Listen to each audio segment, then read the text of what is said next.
नमस्कार। हमारे विशेष कार्यक्रम जनादेश में आप सभी का बहुत बहुत स्वागत है। मैं हूं आपके साथ गौरव श्रीवास्तव। जनादेश यानी लोकसभा चुनावों की स्पष्ट और निष्पक्ष खबरें।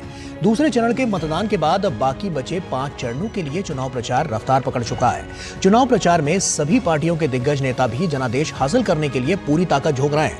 बताएंगे क्या रही दिन भर की चुनावी सरगर्मियां और चुनावी हलचल। साथ ही जानेंगे दिन भर क्या चले बयानों के तीर और समीकरण किस ओर इशारा कर रहे हैं। तो आइए शुरू करते हैं अपना खास कार्यक्रम जनादेश, लेकिन सबसे पहले नजर डालते हैं चुनावी सुर्खियों पर। उत्तरी कर्नाटक में प्रधानमंत्री नरेंद्र मोदी का तूफानी चुनावी प्रचार। बेलगावी, सिरसी, दावणगेरे और बेल्लारी में एक के बाद एक 4 रैलियां। कर्नाटक की कानून व्यवस्था और कांग्रेस के झूठे वादों को लेकर साधा निशाना। पीएफआई को बताया कांग्रेस की लाइफलाइन।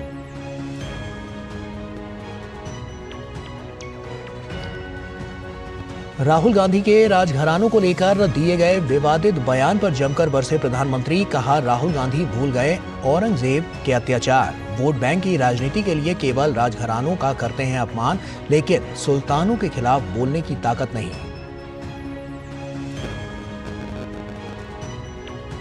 चुनाव के बीच दिल्ली कांग्रेस प्रदेश अध्यक्ष अरविंदर सिंह लवली के इस्तीफे से आम आदमी पार्टी और कांग्रेस दोनों की बढ़ी टेंशन। लवली ने आम आदमी पार्टी के साथ गठबंधन पर उठाए सवाल।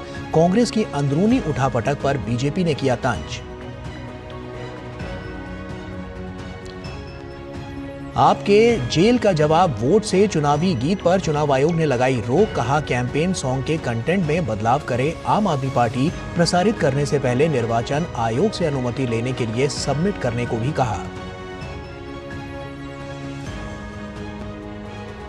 पश्चिम बंगाल में महिलाओं के खिलाफ नहीं रुक रही है हिंसा। भाजपा महिला नेता को टीएमसी कार्यकर्ताओं ने हमला कर किया लहूलुहान। भाजपा हुई हमला पर पार्टी अध्यक्ष जेपी नड्डा ने कहा, चुनाव में जनता देगी ममता को जवाब।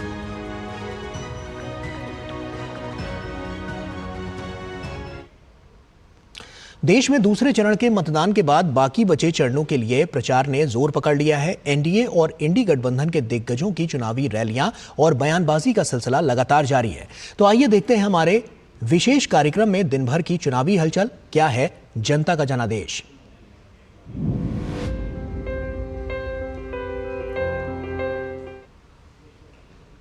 और जनादेश में सबसे पहले बात उस खबर की जिसने दिल्ली की राजनीति में तूफान ला दिया है। जी हां, दिल्ली कांग्रेस के अध्यक्ष अरविंदर सिंह लवली ने अपने पद से इस्तीफा देकर पार्टी को बड़ा झटका दिया है।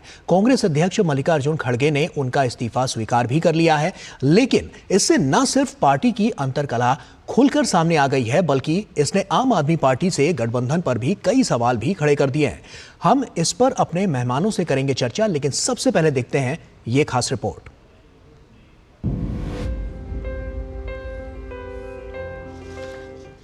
लोकसभा चुनाव के बीच दिल्ली कांग्रेस प्रदेश अरविंदर सिंह लवली के इस्तीफे ने कांग्रेस के साथ साथ आम आदमी पार्टी की भी टेंशन बढ़ा दी है।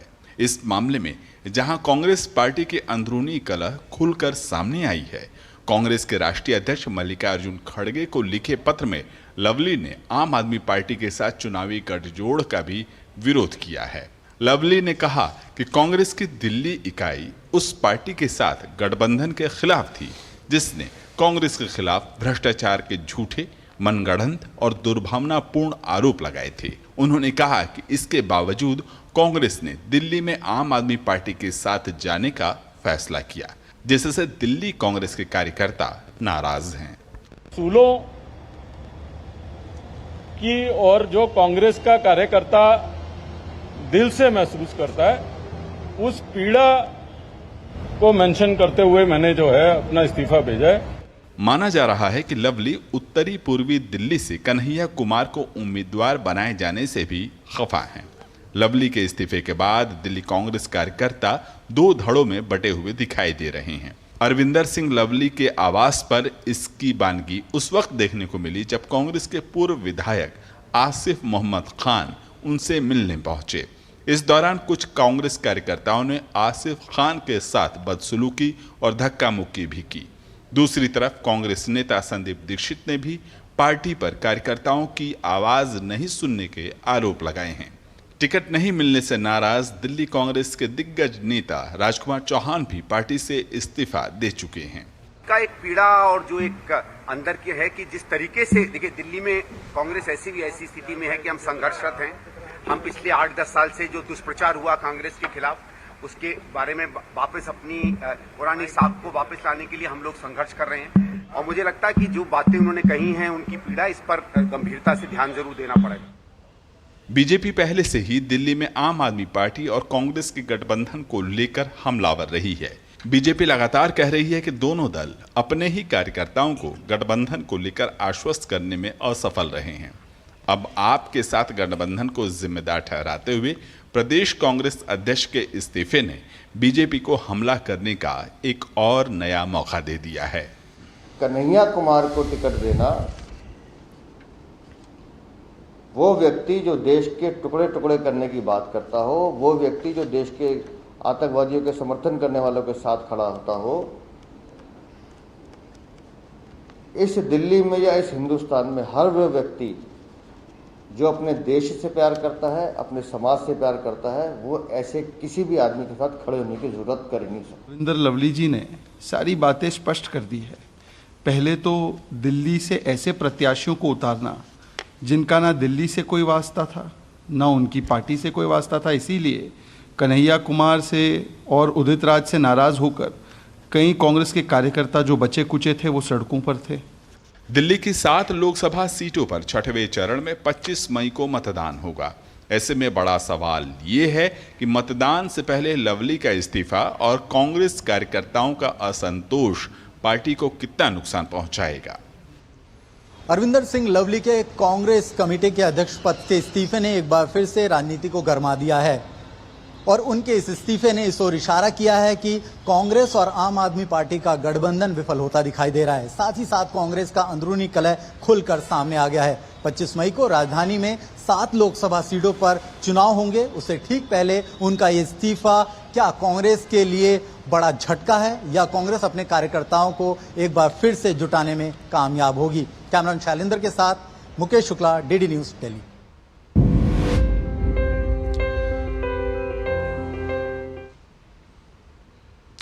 तो राजधानी दिल्ली में यह स्थिति है और राजधानी दिल्ली में साफ तौर पर कांग्रेस की जो स्थिति है, ये रिपोर्ट साफ तौर पर हमने आपको दिखाई, जो कि बहुत कुछ बयां कर रही है कि आने वाले समय में जो रणनीतियां हैं, क्योंकि लोकसभा का चुनाव चल रहा है, काफी महत्वपूर्ण है, तमाम प्रत्याशी चुनावी मैदान में है और ताल भी ठोक रहे हैं। ऐसे में अब ये कदम कितनी बड़ी हानि कांग्रेस के लिए लेकर आएगा, इस पर आज हम चर्चा करेंगे। हमारा विषय भी यही है। और चलिए सबसे पहले अपने जो मुख्य मेहमान हैं उनसे आपका तारुफ करा देते हैं। हमारे साथ अमित तिवारी जी जुड़ रहे हैं जो कि बीजेपी के प्रवक्ता हैं। साथ ही हमारे साथ विक्रम लोहिया जुड़ रहे हैं जो कि कांग्रेस के प्रवक्ता हैं। बहुत स्वागत आपका। और हर्षवर्धन त्रिपाठी जो कि राजनीतिक विश्लेषक हैं, वो भी हमारे साथ जुड़ रहे हैं। आप सभी का बहुत बहुत स्वागत है। तो इस पर आज हम चर्चा करेंगे, लेकिन वक्त यहाँ पर एक छोटे से ब्रेक का हो गया है। ब्रेक के उस पार ये चर्चा जारी रहेगी। आप सभी बने रहे हमारे साथ। जीरा से प्यास बुझाए, डाइजेशन के लिए मस्त, शरीर में नमक पानी का बैलेंस बनाए।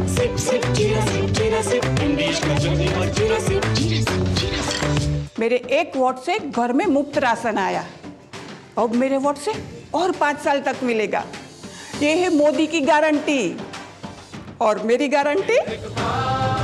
कमल का बटन दबाएं, भाजपा को जिताएं। बहाना नंबर 11, नींद पूरी करने का डे। बहाना नंबर 28, ट्रिप पर जाने का day. 39, binge watch all seasons. 65, घर की सफाई का डे। 1 वोट ना डालने से क्या होगा? और सबसे बड़ा बहाना, isn't it a holiday today?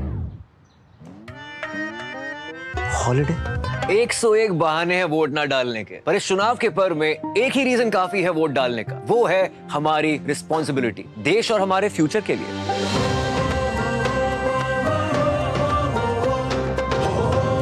तो चलो सब मिलकर मनाते हैं इस चुनाव के पर्व को गर्व के साथ।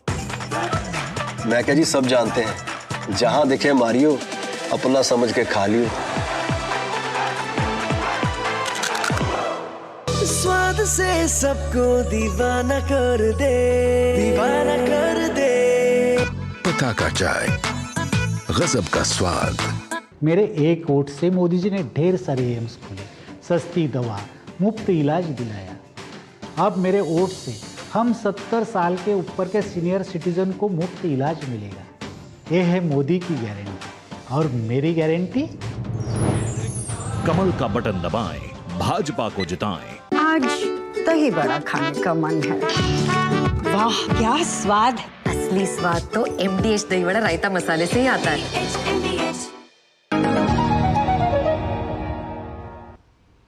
ब्रेक के बाद एक बार फिर से आप सभी का स्वागत है। हमारे साथ मुख्य मेहमान जुड़ चुके हैं अरविंदर सिंह लवली, जिन्होंने अब कांग्रेस का दामन छोड़ दिया। तो ऐसे में साफ तौर पर यह कितना बड़ा कदम है और इससे राजनीति की जो दिशा और दशा है इस पर कितना बड़ा प्रभाव पड़ेगा, आइए इसी को समझते हैं।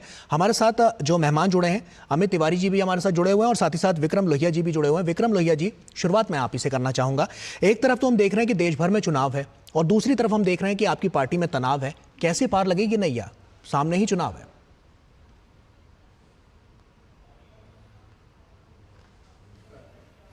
विक्रम जी, चाहूंगा कि आप अनम्यूट कर दें, आपकी आवाज हम तक नहीं पहुंच रही है। जी जी, मैं बताना चाहूंगा आपको कि किसी व्यक्ति के पार्टी में साथ होने से या न होने से चुनाव पे फर्क नहीं पड़ता, क्योंकि चुनाव किसी के साथ होने या न होने का नहीं है। चुनाव मुद्दों का चुनाव है। आज चुनाव बेरोजगारी के पार्टी मुद्दे पे, अध्यक्ष महंगाई के मुद्दे पर है। दिल्ली पार्टी अध्यक्ष की बात कर रहे हैं। निश्चित तौर पे मैं निश्चित तौर पे दिल्ली पार्टी अध्यक्ष में, दिल्ली पार्टी प्रभारी में और दिल्ली पार्टी के अंदर हमारे पास दिग्गज से दिग्गज लीडर हैं, एक से एक दिग्गज लीडर हैं। मैं आपसे कहना चाहता हूं कि अरविंदर सिंह लवली जी जब party Bharatiya Janata party join कर गए थे, उसके बाद वो तुरंत वापस आए, जब आए तो उनको लोकसभा 2019 भी लड़ाया गया। एक पार्टी ने वो भी फैसला लिया था कि उनको पार्टी ने चुनाव लड़ाया। आज पार्टी उनके बातों को सुनती है या किसी नेता की बातों को सुनती है, तो पार्टी हाईकमान का एक निर्णय होता है जो सर्वमान्य होता है। सब नेताओं को उसको स्वीकार करना चाहिए। तमाम नेताओं को पार्टी हाईकमान का आदर करना चाहिए। पार्टी प्रभारी की जो बातें होती हैं वो पार्टी अध्यक्ष की बातें होती हैं। तो पार्टी अगर, और एक बात और मैं कहना चाहूंगा, लवली जी अगर किसी बात से कोई नाराजगी थी, कोई उनके मन में कोई बात थी, तो उनको पार्टी अध्यक्ष से मिलकर के बात करनी चाहिए थी। पब्लिक प्लेटफॉर्म पे बातें नहीं होती हैं। वो तो कह रहे हैं कि मेरी सुनी नहीं जा रही थी, वो तो लगातार यही बात अपनी कहते रहे और जो उन्होंने पत्र लिखा उसमें भी यही बात उन्होंने जाहिर की है। देखिए मैं आपको बताना चाहता हूं, मैं आपको कुछ दिन पहले की एक फोटो सार्वजनिक कर सकता हूं। वो पार्टी अध्यक्ष खड़गे साहब से मिले भी थे, कुछ समय पहले की पिक्चर है, मैं आपको वो सार्वजनिक कर भी सकता हूं। मैं कहना चाहता हूं कि हमारी पार्टी बहुत मजबूती से चुनाव लड़ रही है। नेतृत्व बहुत बड़ा है। आदरणीय खड़गे जी का, राहुल गांधी जी का नेतृत्व में चुनाव लड़ा जा रहा है। इंडिया गठबंधन के नेतृत्व में चुनाव लड़ा जा रहा है और 2024 का जो चुनाव है वो कांग्रेस पार्टी इंडिया गठबंधन जीतने जा रही है। जी, वो तो जब नतीजे आएंगे तो साफ तौर पर पता ही चलेगा। ऐसे में अमित जी का भी मैं रुख कर लेता हूं। अमित तिवारी जी भी हमारे साथ जुड़ चुके हैं। अमित तिवारी जी, एक साथ होने की बात तो की जा रही है यहां पर, लेकिन साफ तौर पर पार्टी में जो अंतर्कलह चल रही है वो कितना बड़ा इंपैक्ट डालती हुई नजर आएगी चुनाव में? क्या कहेंगे आप, किस तरह की रणनीतियां साफ तौर पर नजर आ रही हैं? देखिए, आज जो अरविंदर सिंह लवली जी का त्यागपत्र आया है और वह त्यागपत्र अब पब्लिक डोमेन में है। पहली बात तो ये होती है कि यदि कोई भी राजनीतिक दल में कोई भी नेता त्यागपत्र देता है तो ये उनका आंतरिक मामला होता है। किसी अन्य राजनीतिक दल को उसमें हस्तक्षेप या टिप्पणी करने की आवश्यकता नहीं होती। ठीक है। परंतु त्यागपत्र के जो कारण हैं, जिन कारणों को उन्होंने जनता के सामने रखा है, उन कारणों को जनता के सामने लाना भी दूसरे राजनीतिक दलों की महत्वपूर्ण भूमिका है और जिम्मेदारी है। इसलिए आज ये टिप्पणी करने की नौबत आ रही है। आप देखिए, उनके पूरे पत्र का जब अवलोकन करेंगे तो उसमें दो बातें स्पष्ट हैं। पहला, लोकतंत्र बचाओ की दुहाई देने वाली यही कांग्रेस जिन्होंने लोकतंत्र बचाओ रैली की थी अभी हाल में इंडिया अलायंस ने, लोकतंत्र क्या इनकी स्वयं की पार्टी में है? मतलब घमंडिया गठबंधन के सबसे बड़े दल कांग्रेस में क्या लोकतांत्रिक प्रणाली आज जीवित है? अध्यक्ष एक प्रदेश का स्वयं कह रहा है कि सभी टिकटों का निर्णय हुआ, हमसे बात भी नहीं की गई, हमें कंसल्ट भी नहीं किया गया। और दूसरा, अध्यक्ष कह रहा है कि जिन भी निर्णयों पर प्रदेश ने सर्वसम्मति से निर्णय लिया, सभी पदाधिकारियों ने और अन्य नेताओं ने दिल्ली प्रदेश के, उन सभी निर्णयों को ताक पर रखकर एक राष्ट्रीय महामंत्री ने उसके ऊपर अपना निर्णय थोप दिया, चूंकि वो एक परिवार के करीबी हैं। तो लोकतंत्र बचाओ की रैली करने वाले कम से कम अपने ही पार्टी में देख लें कि क्या लोकतांत्रिक प्रणाली में वो विश्वास रखते हैं। नंबर एक। ठीक है, नंबर ठीक है, आ रहा हूं आपके पास, आ रहा हूं जी। इस पूरे त्याग पत्र से एक दूसरी जो परिभाषा निकल के आ रही है वह यह है कि क्या घमंडिया गठबंधन का जो ये गठबंधन है कांग्रेस और आम आदमी पार्टी का दिल्ली में, यह किसी वैचारिक सिद्धांत पर आधारित है या राजनीतिक लालच के वजह से आधारित है। आज लवली साहब का पत्र क्या कहता है? वो कहता है कि हमारे प्रदेश के सभी कार्यकर्ता, सभी नेता आम आदमी पार्टी के साथ अलायंस करने के लिए तैयार नहीं थे, फिर भी हम पर थोपा गया और जो शब्द इस्तेमाल किया गया है वह इस्तेमाल किया गया है कि यह गठबंधन एक कॉम्प्रोमाइज था और हमने कभी भी आम आदमी पार्टी को भ्रष्टाचार में क्लीन चिट नहीं दी है। इसका अर्थ यह है कि कांग्रेस अपनी मजबूरियों के कारण आम आदमी पार्टी से आज गठबंधन कर रही है। जनता के सामने दोनों दल का चरित्र एक्सपोज हो चुका है। ठीक है, हर्षवर्धन जी भी हमारे साथ जुड़ चुके हैं। हर्षवर्धन जी, मेरा सवाल आपसे यह है कि जब हम राजधानी दिल्ली की ही हम बात कर रहे हैं, क्योंकि देश की राजधानी है दिल्ली, और यहां पर इस तरह की स्थिति, और साफ तौर पर हमने देखा कि जो पत्र में तमाम बातें वहां पर लिखी गई हैं और उन्होंने अपना दिल खोलकर जो दिल में जो बातें हैं उस पत्र में उन्होंने लिखी हैं, तो ऐसे में साफ तौर पर आरोप जो लगाए जा रहे हैं कि उनकी नहीं सुनी गई इस पार्टी में, और लोकसभा के चुनाव क्योंकि साथ साथ चल रहे हैं और साफ तौर पर हम देख रहे हैं कि आने वाले समय में यहां पर दिल्ली में होने वाले हैं, कितना बड़ा प्रभाव लोकसभा चुनाव पर इसका पड़ेगा और कांग्रेस पार्टी पर पड़ेगा? हर्षवर्धन जी, चाहूंगा कि आप अनम्यूट कर दें, आपकी आवाज हम तक नहीं पहुंच रही है। नहीं, मैंने म्यूट तो नहीं किया, अनम्यूट जी जी जी, बोलिए, आपकी आवाज मिल रही है जी। हाँ, देखिए, अरविंदर सिंह लवली जी का जो त्याग पत्र है वो कांग्रेस पार्टी को बहुत मंथन के लिए, एक तरह से कहें कि उसके लिए तैयार होना चाहिए था उनको, लेकिन कांग्रेस पार्टी अगर इसके बावजूद उस पर चर्चा करने को तैयार नहीं है, बात करने को तैयार नहीं है, अरविंदर सिंह लवली को ही दोष दे रही है, तो कहीं न कहीं उस पूरे इकोसिस्टम पर, जो कांग्रेस के भीतर का तंत्र है, जो कांग्रेस का शीर्ष नेतृत्व है, उस पर बड़ा सवाल खड़ा होता है। एक और जो बात है, बार बार कहा जा रहा था कि पहले और दूसरे चरण में जो मतदान हुआ उसमें 2019 के मुकाबले कुछ कम मत प्रतिशत आया, तो कैसे हुआ?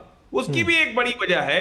अब ये स्पष्ट हो गया कि चूंकि कांग्रेस और उनके साथ जो सहयोगी दल हैं उनमें आपस में तालमेल नहीं है। उनकी जो स्थितियां हैं, दिल्ली के चुनाव अभी नहीं हुए, लेकिन उत्तर प्रदेश के, देश के दूसरे राज्यों में कई जगह चुनाव हुए जहां कांग्रेस गठजोड़ में थी। एक ये भी बड़ी बात है। तीसरी जो सबसे बड़ी चीज है कि कांग्रेस की अब कोई अपनी विचारधारा नहीं रह गई, कांग्रेस की कोई नैतिकता नहीं रह गई। अमरिंदर सिंह लवली की चिट्ठी त्यागपत्र वाली वो बहुत स्पष्ट तौर पर बताती है। उसमें जो उन्होंने इंगित किया है कि जिस तरह से अरविंद केजरीवाल का बचाव हमारे नेता कर रहे हैं, जिस तरह से अरविंद केजरीवाल के भ्रष्टाचार को अपने ऊपर ओढ़ रहे हैं, वो कांग्रेस पार्टी के लिए बड़ी दुर्गति की वजह बनेगा। और यहां पर जो 4 और 3 7 सीटों का समझौता है, मुझे लगता है भारतीय जनता पार्टी के लिए ये त्यागपत्र बहुत बड़ी, एक तरह से कहें कि जीत उनकी जो हो रही थी उसको और बड़ा करेगा। ज्यादा लोग जो कांग्रेस के कहते हैं ना कि आप किसी आंदोलन में, किसी भ्रष्टाचार में, कांग्रेस की भ्रष्टाचारी नीतियों के खिलाफ आम आदमी पार्टी के साथ गए थे,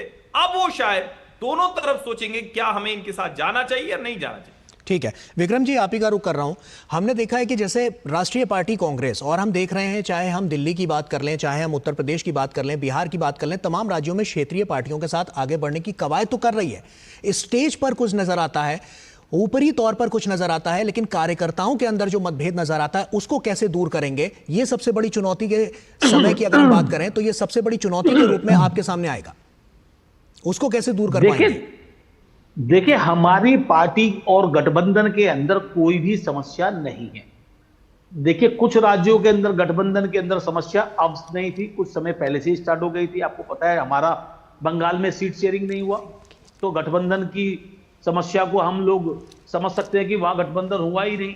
अब रही बात आम आदमी पार्टी से, दिल्ली में अगर गठबंधन है जी, अरविंदर सिंह लवली जी ने गठबंधन पे कोई बात कही है तो वो उनकी बात उनको आकर के पार्टी हाईकमान से करनी चाहिए। आम आदमी पार्टी तो सर वही पार्टी है जो आपको हटाकर आई है, तो आप ये भी तो समझिए ना। जी, मैं आपकी बात से सहमत हूं कि हमारी 15 साल की सरकार को अगर किसी ने चेंज किया तो वो आम आदमी पार्टी ने किया। आम आदमी पार्टी हमारे ऊपर आरोप लगाई, हमने आम आदमी पार्टी के भ्रष्टाचार की बात पब्लिक प्लेटफॉर्म पे रखी, हमने शिकायतें की। हमने शिकायतें ये भी की थी कि भारतीय जनता पार्टी के द्वारा नियुक्त दिल्ली के एलजी साहब, जो कि उनकी क्या भूमिका थी लिखकर पॉलिसी को पास करने की, जब ट्रांसफर पोस्टिंग की फाइल पास कर रोकते थे, विदेश जाने की फाइलों को रोकते थे, तो एलजी साहब की भूमिका की जांच होनी चाहिए। मैं बात उस इशू पे नहीं आऊंगा क्योंकि आज इशू कुछ और चल रहा है। मैं कहना चाहता हूं अरविंदर सिंह लवली जी आज हमारी पार्टी के नेता हैं। भाजपा में जाने के बाद भी उनको लोकसभा लड़ाया गया, ठीक है, उसके बावजूद उनको लेकिन जो सवाल है वो ये भी है कि जिस तरह से वो सवाल, देखिए बात सुनिए, कि जो सवाल उठाए जा रहे हैं, जो आरोप लगाए जा रहे हैं, वो भी अपने आप में सिद्ध साबित होते हैं, क्योंकि कहीं ना कहीं किसी को परेशानी है, किसी कार्यकर्ता को, किसी संगठन के मंत्री को, किसी बड़े अध्यक्ष को, तो उसको परेशानी है, तभी तो वो बात करने की कोशिश कर रहा है। और इस्तीफा कोई यूं ही नहीं देता, नाखुश होकर ही देता है, ये साफ तौर पर नजर आया। अगर उस 4 पन्ने को हम पढ़ें जो उन्होंने अपने पत्र में लिखा, उसमें बहुत कुछ बातें लिखी हैं जो लगातार नजर आ रही हैं। अब हम सीधे अमित तिवारी जी का रुख कर लेते हैं। अमित तिवारी जी, संक्षेप में चाहूंगा, क्योंकि साफ तौर पर दिल्ली पर इसका बहुत बड़ा असर पड़ेगा और आने वाले समय में भी यह असर देखने को मिलेगा। कार्यकर्ताओं में बात कुछ अलग है, कार्यकर्ताओं में नाराजगी नजर आ रही है, जो कि लगातार तस्वीरें भी बयां कर रही है और उनकी प्रतिक्रियाएं जो निकलकर सामने आ रही है वो भी कह रही है। ऐसे में साफ तौर पर कांग्रेस के लिए ये किस तरह से आप देखते हैं कि 2024 की रणनीति में आपको कितना इसमें बल मिलता हुआ नजर आएगा? देखिए, पहले तो हम अपने आधार पर संक्षेप में जवाब मोदी जी के द्वारा किए गए कार्यों के आधार पर ही चुनाव लड़ रहे हैं। हमें किसी कांग्रेस को एक्सपोज करके चुनाव लड़ने की आवश्यकता नहीं है। परंतु चूंकि इनका आंतरिक कला है, आज दिल्ली की जनता और खासतौर से कांग्रेस के कार्यकर्ताओं का मनोबल तो उसी दिन टूट गया था जब इनको 2 लोग दिल्ली के बाहर से लेके आने पड़े और उसके बाद वहां चुनाव लगाना पड़ा, चाहे संदीप दीक्षित जी हो, चाहे लवली जी हो, चाहे राजकुमार चौहान जी हो। तो मनोबल तो कांग्रेस का बिल्कुल टूटा हुआ है और कांग्रेस के कार्यकर्ता वोट देने नहीं निकलेंगे। तो गठबंधन का चरित्र साफ साफ उजागर हो चुका है और इसमें कोई दो राय नहीं कि 4 जून को जब परिणाम आएंगे तो वो 7 सीटें भारतीय जनता पार्टी के फेवर में ही, खाते में ही जाएंगी। ठीक है, हर्षवर्धन जी का रुख करता हूं। ठीक है अमित जी, ठीक है। हर्षवर्धन जी, कितना बड़ा इंपैक्ट पड़ता हुआ नजर आएगा? संक्षेप में चाहूंगा आप जवाब दें। देखिए, मुझे लगता है कि जब 2 राजनीतिक दल समझौता करते हैं और उनके कार्यकर्ताओं के बीच में एक दूसरे से तालमेल न हो पाए तो उसका नुकसान होता है। लेकिन अगर राजनीतिक दल के समझौते पर किसी एक राजनीतिक दल का प्रदेश अध्यक्ष ही त्याग पत्र दे दे तो इसका मतलब ये हुआ कि पार्टी के भीतर जो बुनियाद है वो बुरी तरह से हिली हुई है। मुझे लगता है कि कांग्रेस और केजरीवाल, इनको बुरा नुकसान होने वाला है। 7 की 7 लोकसभा सीट पर भारतीय जनता पार्टी को अच्छी बढ़त मिली। ठीक, चलिए, बहुत बहुत शुक्रिया आप सभी मेहमानों का हमसे जुड़ने के लिए। अमित तिवारी जी आपका भी, विक्रम लोहिया आपका भी और हर्षवर्धन त्रिपाठी आपका भी बहुत बहुत शुक्रिया हमसे जुड़ने के लिए और अपनी बात यहाँ पर रखने के लिए। तो साफ तौर पर राजधानी दिल्ली में इसका क्या इम्पैक्ट पड़ेगा ये आने वाले समय में साफ हो जाएगा, लेकिन जो बड़ी बात यह है निकलकर जो सामने आ रही है और सवाल भी जो बड़े खड़े हो रहे हैं कि आखिर अंतर्कलह की वजह क्या है, क्यों नहीं जो आला कमान है वो सुन पा रहा है और कार्यकर्ताओं में जिस तरह का जोश होना चाहिए वो कहीं ना कहीं कम पड़ता हुआ नजर आ रहा है। ये तमाम वजह हैं जो अब की बार 2024 के चुनाव को प्रभावित करती हुई नजर आएंगी। छोटे से ब्रेक के लिए रुक रहे हैं, जल्द लौटते हैं। मेरे एक वोट से मोदी जी मेरे घर बिजली ले आए। अब मेरे वोट से सौर ऊर्जा से हर घर का बिजली बिल 0 होगा। ये है मोदी की गारंटी और मेरी गारंटी। कमल का बटन दबाएं, भाजपा को जिताएं। गोल्डी छोले मसाले, जहाँ जाए रिश्ते बनाए, जहाँ जाए रिश्ते बनाए, गोल्डी मसाले। तेरी होने वाली मदर इन लोग कुछ ज्यादा ही ट्रेडिशनल है। ट्रेडिशनल लोग ज्यादा इमोशनल होते हैं। तो भाई साहब, कोई किसी की लाइफ में आग नहीं लगा पाएगा। समर कूल, जो हर दिल करे कबूल। ब्रेक के बाद एक बार फिर से आप सभी का स्वागत है। लोकसभा चुनाव को लेकर ताबड़तोड़ रैलियों का दौर चल रहा है और इसी कड़ी में प्रधानमंत्री मोदी ने उत्तरी कर्नाटक में 4 रैलियां की। प्रधानमंत्री मोदी ने सीधे तौर पर कांग्रेस पर हमला किया और कहा कि देश की उपलब्धियां कांग्रेस को अच्छी नहीं लगती। कांग्रेस ने पहले कोरोना वैक्सीन पर सवाल उठाए, फिर ईवीएम के बहाने पूरी दुनिया में भारत को बदनाम करने की कोशिश की। साथ ही इतिहास की घटनाओं और कर्नाटक की बिगड़ती कानून व्यवस्था पर भी निशाना साधा। क्या रही प्रधानमंत्री मोदी की रैली की प्रमुख बातें, देखिए इस रिपोर्ट में।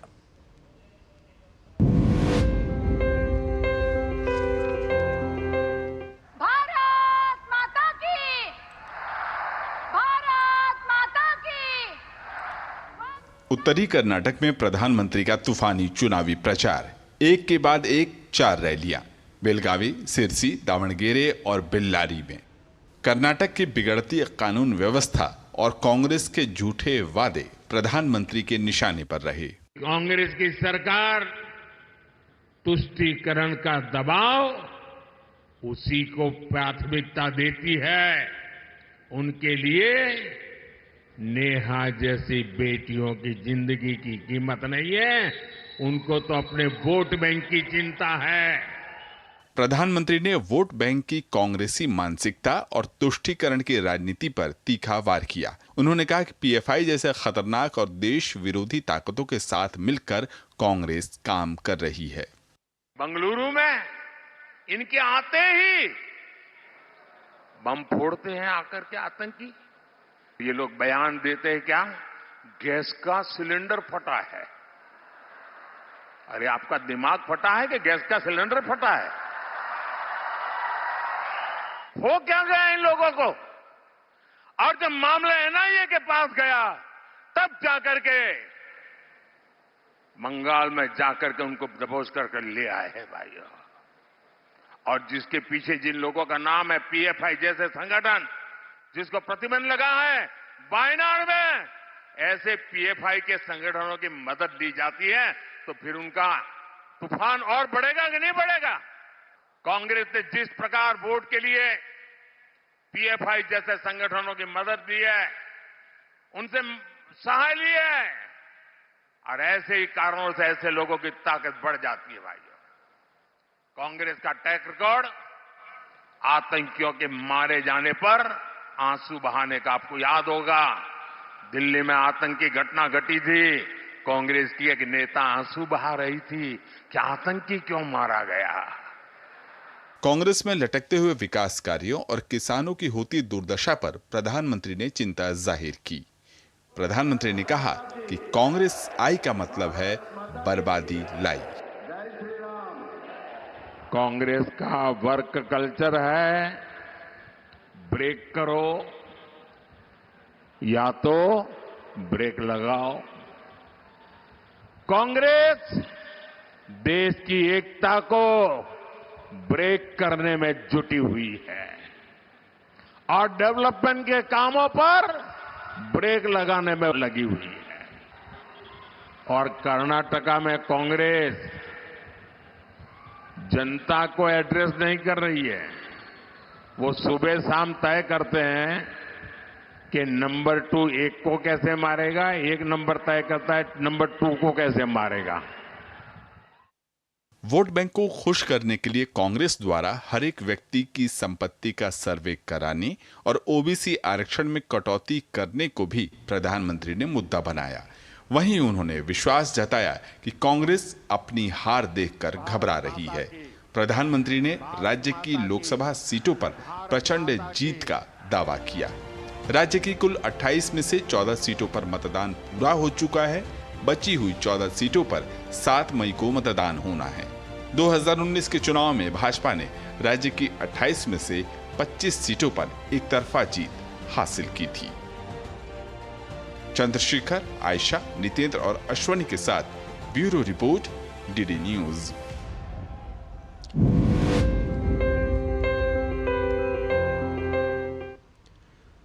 और वहीं लोकसभा चुनाव प्रचार के बीच राहुल गांधी भी अपने चुनावी भाषण में भाजपा और मोदी सरकार पर निशाना साध रहे हैं। लेकिन फिलहाल उनसे राजपूत समाज नाराज हो गया है। राहुल गांधी के राजघरानों को लेकर दिए गए विवादित बयान पर प्रधानमंत्री मोदी भी जमकर बरसे हैं। देखिए एक खास रिपोर्ट।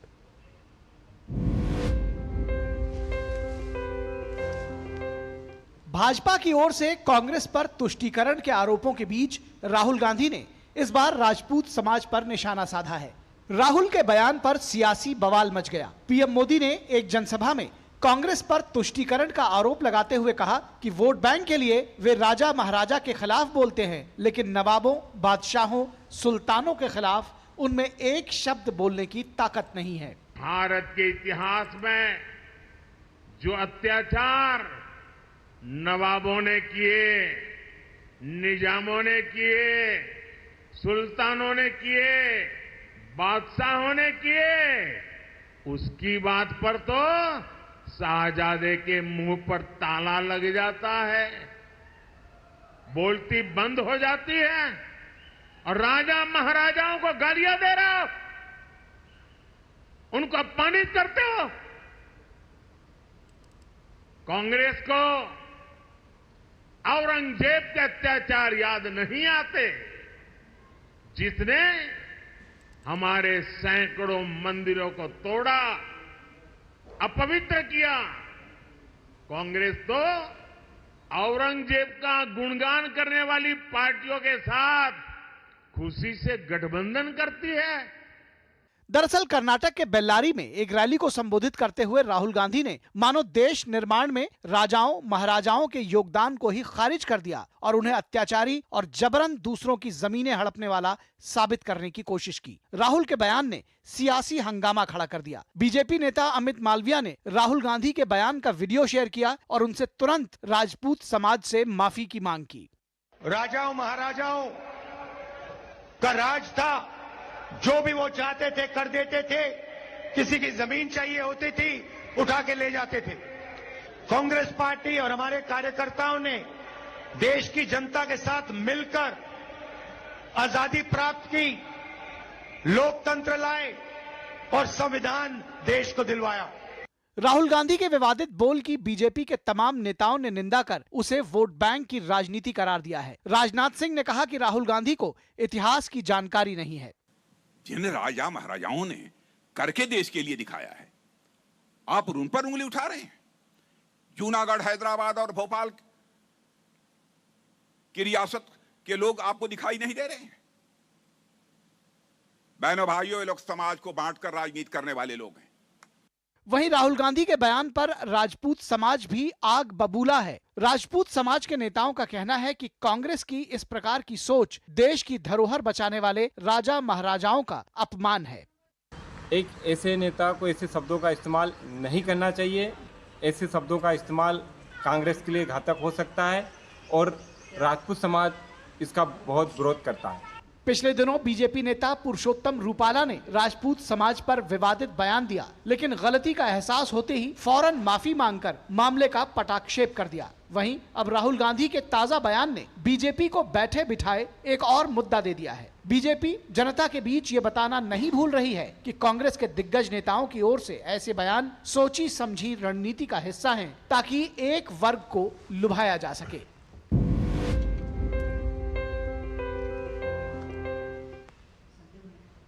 और यहाँ वक्त है एक छोटे से ब्रेक का। ब्रेक के उस पार खबरें और भी हैं, आप बने रहिए डीडी न्यूज के साथ।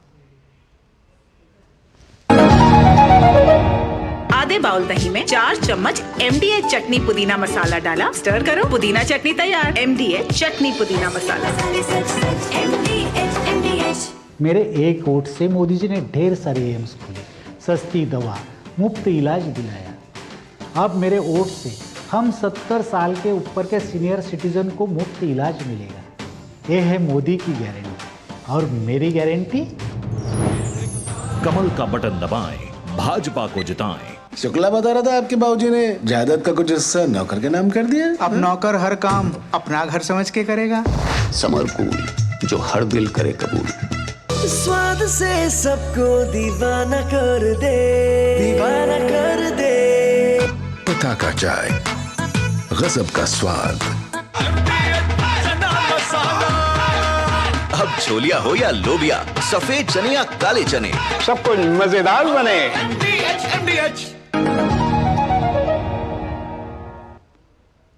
ब्रेक के बाद एक बार फिर से आप सभी का स्वागत है। लोकसभा चुनाव में जुबानी जंग और आरोप प्रत्यारोप का दौर जारी है। बीते दिनों राहुल गांधी द्वारा आरक्षण छीनने वाली टिप्पणी पर मामला गर्मा गया है और इस मामले पर आरएसएस के सरसंघ चालक मोहन भागवत और केंद्रीय गृह मंत्री अमित शाह ने पलटवार किया है। देखिए हमारी ये खास रिपोर्ट।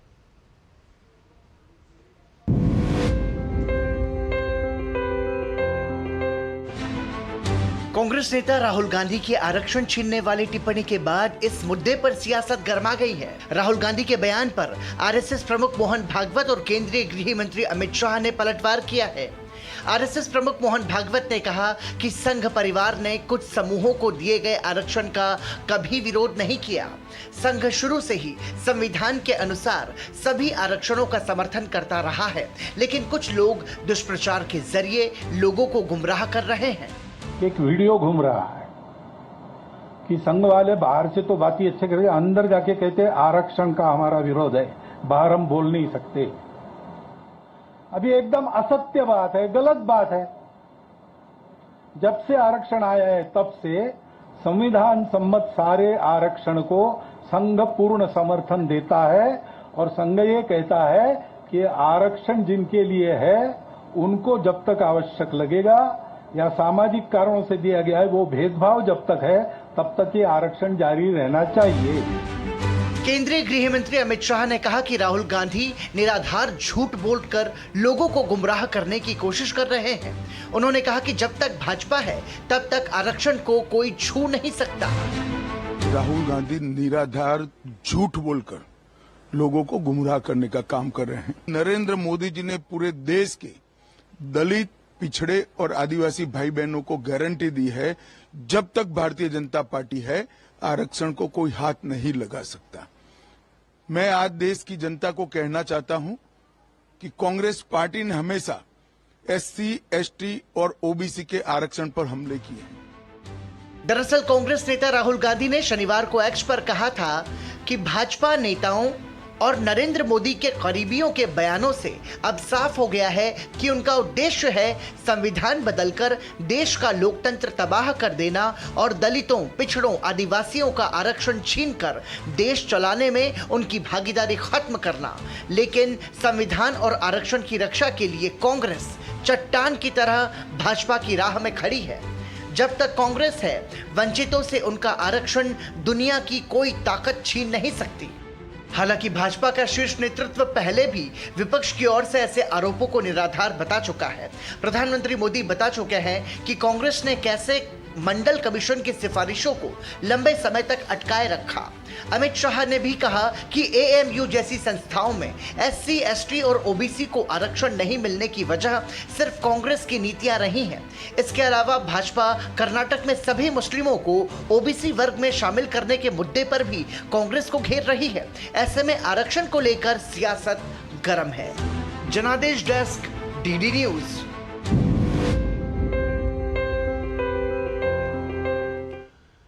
और लोकसभा चुनाव के बाकी 5 चरणों के मद्देनजर सभी राजनीतिक दल पूरी ताकत से चुनाव प्रचार के लिए मैदान में उतर गए हैं। बीजेपी के दिग्गज नेता और भाजपा शासित राज्यों के मुख्यमंत्री भी लोकसभा चुनाव के लिए देश के अलग अलग हिस्सों में प्रचार अभियान को धार देने में लगे हुए हैं।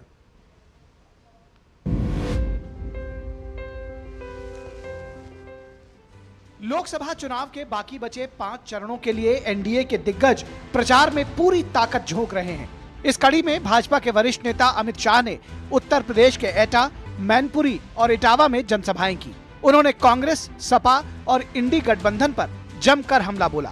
वहीं पश्चिम बंगाल के बहरामपुर की रैली में भाजपा अध्यक्ष जेपी नड्डा ने संदेशखाली मुद्दे पर ममता सरकार को घेरते हुए उन पर तुष्टीकरण के आरोप लगाए। वहीं वरिष्ठ भाजपा नेता राजनाथ सिंह ने अहमदाबाद में उत्तर भारतीय महासम्मेलन में हिस्सा लिया। अहमदाबाद में प्रेस को संबोधित करते हुए उन्होंने दक्षिण भारतीय राज्यों में बीजेपी के बढ़ते जनाधार का भी जिक्र किया। कार सेवकों पर गोली चलाने वाली पार्टी समाजवादी पार्टी को वोट देना है या राम मंदिर बनाने के लिए अपनी सरकारें कुर्बान करने वाली भारतीय जनता पार्टी और नरेंद्र मोदी को वोट देना है। जो यहां पर शाहजहां शेख के द्वारा संदेश खाली में जो घटना घटी और जो महिलाओं का उत्पीड़न हुआ, महिलाओं के ऊपर अत्याचार हुआ, जिस तरीके का वातावरण बना, और ममता दीदी महिला मुख्यमंत्री होने के बावजूद भी संदेश खाली में शाहजहां शेख को बचाने का हर संभव प्रयास करती रही। पूरे देश में चुनाव प्रचार के लिए मैं जा रहा हूं। ऐसे ऐसे राज्यों में भी मेरा जाना हुआ है, जैसे तमिलनाडु और केरल, जहां कुछ साल पहले तक भारतीय जनता पार्टी का कोई खास जनाधार नहीं था और हमें एक भी सीट पर वहां पर विजय प्राप्त नहीं होती थी। मैं कह सकता हूं कि वहां बीजेपी केवल मजबूती के साथ लड़ ही नहीं रही है, बल्कि कई सीटों पर हम वहां पर विजय हासिल करेंगे। छत्तीसगढ़ के मुख्यमंत्री विष्णुदेव साय ने धर्म जयगढ़ में, मध्य प्रदेश के मुख्यमंत्री मोहन यादव ने बैतूल में, जबकि पूर्व मुख्यमंत्री शिवराज सिंह चौहान ने ग्वालियर में जनसभाएं की। वहीं उत्तर प्रदेश के मुख्यमंत्री योगी आदित्यनाथ ने बरेली में चुनावी सभा को संबोधित किया और सपा, बसपा और कांग्रेस पर निशाना साधा। कांग्रेस और सपा बसपा का जो हिडन एजेंडा है उनके घोषणा पत्र से उजागर होता है। वे फिर से प्रदेश को और देश को दंगों की आग में झोंकना चाहते हैं, भारत का विभाजन की आधारशिला रखना चाहते हैं। मेहनत के बाद भारतीय जनता पार्टी की सरकारों ने सुरक्षा का, निवेश का, रोजगार का जो बेहतर माहौल बनाया है, इसमें बैरियर बन करके लोग आए हैं। हमें देश के विकास में किसी को बैरियर नहीं बनने देना चाहिए। केंद्रीय मंत्री और अमेठी से सांसद स्मृति ईरानी ने नामांकन दाखिल करने से पहले अयोध्या पहुंचकर भगवान श्री राम के दर्शन कर जीत का आशीर्वाद लिया। वो सोमवार को अपना नामांकन पत्र दाखिल करेंगी। भाजपा नेता और राजस्थान सरकार में मंत्री राज्यवर्धन सिंह राठौड़ ने हैदराबाद में राजस्थानी प्रवासी सम्मेलन में हिस्सा लिया।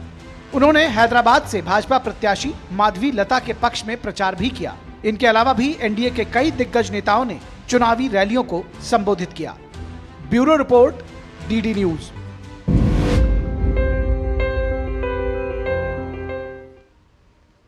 और वहीं इंडी गठबंधन के सहयोगी दल भी जोर शोर से चुनाव प्रचार में लगे हुए हैं। कांग्रेस नेता राहुल गांधी ने ओडिशा के केंद्रपाड़ा में चुनाव प्रचार किया तो सपा प्रमुख ने मुरादाबाद में जनसभाएं की। देखिए एक खास रिपोर्ट।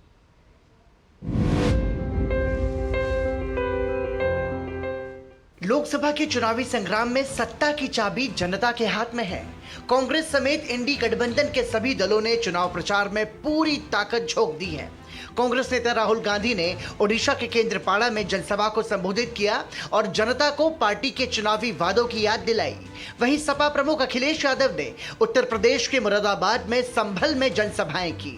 अखिलेश यादव ने कहा कि अगर इंडी गठबंधन की सरकार केंद्र में सत्ता पर काबिज होती है तो लोगों की राशन की गुणवत्ता को अच्छा करने का काम करेगी। यहाँ पे हमारी सरकार बनेगी तो 2000 रुपए महीने ओडिशा के महिलाओं के बैंक अकाउंट में सीधा हम डाल देंगे। 3000 रुपए बेरोजगार युवाओं के बैंक अकाउंट में जाएगा। 200 यूनिट फ्री बिजली मिलेगी। न कोई हमारे गरीबों को अच्छा इंतजाम कर पा रहे हैं। हम आपको भरोसा दिला के जा रहे हैं कि समाजवादी सरकार और इंडिया गठबंधन बनेगा, सरकार बनाएगा तो जो आपका राशन है उसकी गुणवत्ता अच्छी करेंगे। बिहार में इंडी गठबंधन की तरफ से आरजेडी नेता तेजस्वी यादव ने चुनावी रण में दम भरा। उन्होंने जनता को नौकरी देने का वादा किया। वहीं जम्मू कश्मीर में इंडी गठबंधन के सहयोगी नेशनल कॉन्फ्रेंस के प्रमुख फारूक अब्दुल्ला श्रीनगर में गठबंधन की मजबूती पर भरोसा व्यक्त करते हुए नजर आए और उन्होंने कहा कि चुनाव में जीत हमारी होगी। हम लोग बार बार जो है एक बात कहते रहे कि हम लोगों ने 5 लाख नौकरियां तो दी, हम लोग जब 17 महीने रहे, और लगातार जो है हमने कई बार सदन में भी इस बात को उठाया था कि लगभग अभी जो कैंसिल हुआ 1 लाख के आसपास, मेरे निकलने के बाद पेपर जो लीक हुआ उसकी जो बहाली जल्दी आनी चाहिए। सब जगह बात बन रही है, इंशाल्लाह कैंडिडेट्स बन रहे हैं, लड़ रहे हैं, कोई ऐसी बात नहीं है। इंडियन अलायंस मजबूत है और इंशाल्लाह हम उम्मीद करेंगे कि अल्लाह ताला इनको कामयाबी बख्शेगा। इधर आम आदमी पार्टी नेता और दिल्ली सरकार में मंत्री आतिशी ने चुनाव आयोग पर ही पक्षपात का आरोप लगा दिया। उन्होंने कहा कि चुनाव आयोग को किसी अन्य राजनीतिक दलों का उल्लंघन नजर नहीं आता, लेकिन आम आदमी पार्टी के नेता सांस भी ले तो चुनाव आयोग नोटिस भेज देता है। वहीं महाराष्ट्र के पुणे में उद्धव गुट के शिवसेना नेता संजय राउत ने कहा कि देश के लिए सबसे अच्छा है कि एक मिलीजुली सरकार बने। इलेक्शन कमीशन ऑफ इंडिया, जिसको भारतीय जनता पार्टी की जो रोज आचार संहिता की धज्जियां उड़ाई जाती हैं उनके द्वारा वो नहीं दिखती हैं, लेकिन आम आदमी पार्टी के नेता सांस तक ले लेते हैं तो उनको ऐसे नोटिस आ जाते हैं। तेलंगाना की राजधानी हैदराबाद में AIMIM अध्यक्ष और हैदराबाद लोकसभा सीट से पार्टी के उम्मीदवार असदुद्दीन ओवैसी ने भी चुनाव प्रचार किया। Bureau report, DD news.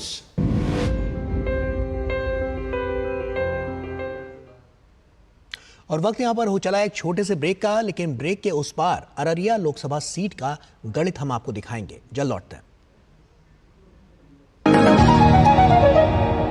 मेरे एक वोट से मेरे जैसी करोड़ों गृहिणियां बनी लखपति दीदी। अब मेरे ही वोट से 3 करोड़ और महिलाएं बनेंगी लखपति दीदी। ये है मोदी की गारंटी। और मेरी गारंटी? कमल का बटन दबाएं, भाजपा को जिताएं। गोल्डी छोले मसाले, जहाँ जाए रिश्ते बनाए, जहाँ जाए रिश्ते बनाए, गोल्डी मसाले। ब्रेक के बाद एक बार फिर से आप सभी का स्वागत है और अब बात बिहार की अररिया लोकसभा सीट की, जहां बीजेपी और राष्ट्रीय जनता दल के बीच कांटे की टक्कर देखने को मिल रही है। महागठबंधन की तरफ से जहां आरजेडी ने पूर्व केंद्रीय मंत्री तस्लीमुद्दीन के बेटे और बिहार सरकार में मंत्री रह चुके शहनवाज को मैदान में उतारा है, तो वहीं बीजेपी ने मौजूदा सांसद प्रदीप सिंह को एक बार फिर मौका दिया है।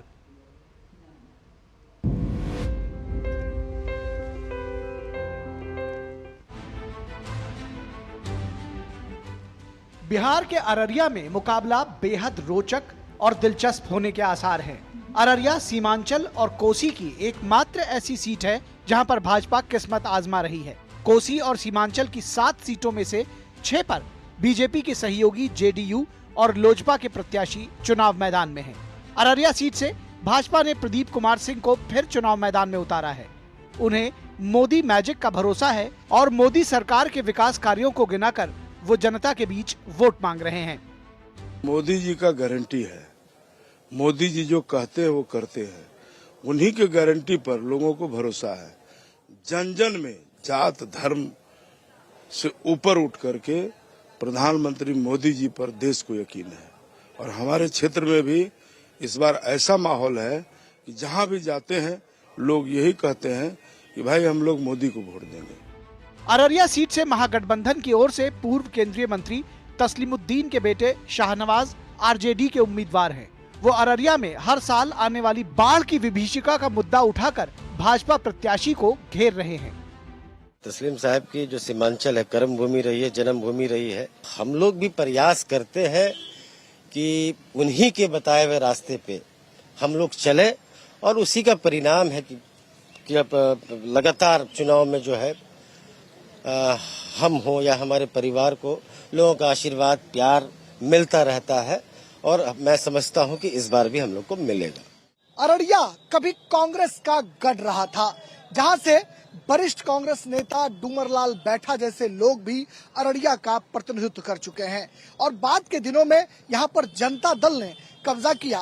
सुखदेव पासवान जनता दल, राष्ट्रीय जनता दल और फिर बीजेपी से 5 बार चुनकर इस संसदीय क्षेत्र का प्रतिनिधित्व कर चुके हैं। अररिया लोकसभा सीट में 6 विधानसभा नरपतगंज, रानीगंज, फॉरबिसगंज, अररिया, जोकीहाट और सिकटी शामिल है। इन 6 सीटों में से बीजेपी का 3 सीटों पर कब्जा है, जबकि आरजेडी के पास 2 और कांग्रेस के पास 1 सीट है। अररिया 1967 से 2009 तक सुरक्षित क्षेत्र हुआ करता था। जनता दल और राजद टिकट पर सुखदेव पासवान 5 बार इस सीट से सांसद चुने गए। हालांकि 2009 में सामान्य सीट होने के बाद बीजेपी के प्रदीप सिंह ने जीत हासिल की, लेकिन 2014 के चुनाव में वो आरजेडी दिग्गज तस्लीमुद्दीन से हार गए। लेकिन उनकी मौत के बाद हुए उपचुनाव में उनके बड़े बेटे सरफराज सांसद चुने गए। हालांकि 2019 के चुनाव में बीजेपी के प्रदीप कुमार सिंह ने फिर जीत हासिल की। इस बार तेजस्वी यादव से नजदीकी का फायदा उठाते हुए तस्लीमुद्दीन के छोटे बेटे शाहनवाज ने राजद का टिकट हासिल किया है, जिससे दोनों भाइयों में अनबन की भी खबरें हैं। अब देखना दिलचस्प होगा कि घराने में घमासान का अंजाम आखिर क्या होगा। बहरहाल अररिया में बीजेपी और राजद के बीच मुकाबला दिलचस्प होने की उम्मीद है। अररिया से राजेश राज की रिपोर्ट, डीडी न्यूज।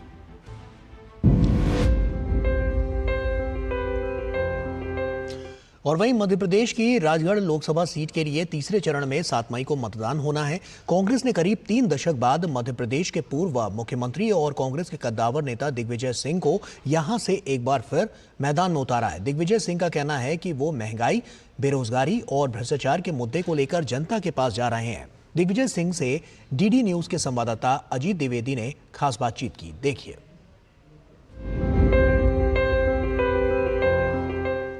कांग्रेस के कद्दावर नेता और मध्य प्रदेश के पूर्व मुख्यमंत्री दिग्विजय सिंह करीब 3 दशक बाद राजगढ़ लोकसभा क्षेत्र से फिर एक बार मैदान में हमारे साथ बात करने के लिए दिग्विजय सिंह जी है। दिग्विजय जी, 3 दशक बाद आप फिर मैदान में क्या मुद्दे लेके जा रहे हैं जनता के पास? आज देश के सामने मुद्दा है महंगाई, बेरोजगारी, संवैधानिक संस्थाओं में गिरावट, हमारे संविधान को खतरा है, लोकतंत्र को खतरा है। इस पर हम लोग इन मुद्दों को लेकर हम चुनाव लड़ रहे हैं। और साथ में स्थानीय मुद्दा सबसे बड़ा ये है कि पूरे 10 साल तक इस राजगढ़ संसदीय क्षेत्र को उसको इग्नोर किया गया और कोई भी विशेष योजनाएं नहीं आई हैं। अगर बात करें ईवीएम की बात करें तो वीवीपैट को के 100% मिलान को लेकर एक जजमेंट आया, उसको खारिज कर दिया सुप्रीम कोर्ट ने, उसको लेकर कुछ कहना चाहेंगे? जितने भी विकसित देश हैं वहाँ ईवीएम का उपयोग नहीं होता है, ईवीएम को हटा के बैलेट पेपर चले गए। सर, आपके 10 साल का कार्यकाल था मध्य प्रदेश में मुख्यमंत्री के रूप में, उसको लेकर आपके विरोधी आपको निशाने पे लेते हैं, कुछ कहना चाहेंगे उसको? बात यह है 21 साल पुरानी बातों को वो लोग याद दिलाते हैं और जो अभी हो रहा है उसके बारे में याद क्यों नहीं दिलाते? भ्रष्टाचार चरम सीमा पर है, बेरोजगारी यहाँ पे चरम सीमा पर है। तो ये थे हमारे साथ मध्य प्रदेश के पूर्व मुख्यमंत्री और राजगढ़ लोकसभा सीट से कांग्रेस के प्रत्याशी दिग्विजय सिंह, जिनका कहना है कि तमाम ऐसे मुद्दे हैं जिनको लेकर वो जनता के पास जा रहे हैं, इसमें महंगाई, भ्रष्टाचार और तमाम ऐसी चीज़ें हैं जिनको लेकर वो जनता के पास जाकर समर्थन मांग रहे हैं। और उम्मीद है कि एक बार जनता, हालांकि लंबा समय उन्हें हो चुका है लोकसभा चुनाव लड़े हुए, लेकिन फिर भी जनता उनको समर्थन देगी। कैमरा मोंटी सिंह के साथ अजीत द्विवेदी, डीडी न्यूज़, राजगढ़, मध्य प्रदेश।